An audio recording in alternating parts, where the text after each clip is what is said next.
সংগ্রামী সাথী বন্ধুগণ, ভারতে মহানবী সাল্লাল্লাহু আলাইহি সাল্লামের বিরুদ্ধে কটূক্তির প্রতিবাদে এবং জায়জ রাষ্ট্র ইসরায়েলের সেই দীর্ঘ হামলা, একের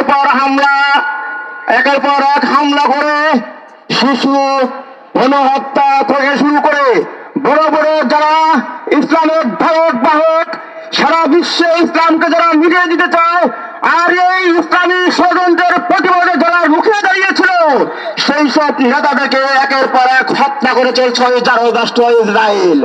এই হত্যার প্রতিবাদে ইসলামী আন্দোলন বাংলাদেশ সর্বদা সচ্চাই ছিল, সামনেও আছে, ঠিক কিনা ভাইরা? আমরা সুদূর বাংলাদেশ থেকে বলতে চাই, আপনাদের এই নেতাজনক হত্যাকাণ্ড বন্ধ করুন।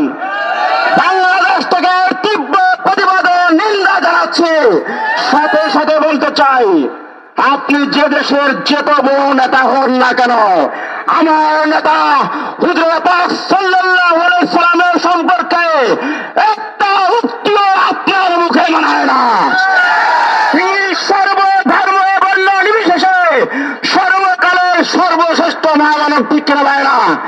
সর্বজন স্বীকৃত সর্বশ্রেষ্ঠ মহামানবের বিরুদ্ধে আপনি কটূক্তি করবেন, বাংলার মুসলমান বসে থাকবে, আঙ্গুল চুষবে, এটা ভাবলে আপনি ভুল করবেন, ঠিক কিনা ভাইরা? বাংলাদেশ থেকে সেই মুম্বাইয়ের বিরুদ্ধে, মুম্বাইয়ের অভিমুখে লং মার্চ করা হবে ইনশাআল্লাহ। সংগ্রামী সাথী বন্ধুগণ, আগামী দিনের সর্ব আন্দোলনে আপনাদের স্বতঃস্ফূর্ত অংশগ্রহণের দাবি জানিয়ে, আহ্বান জানিয়ে আমার সংক্ষিপ্ত বক্তব্য এখানে শেষ করছি।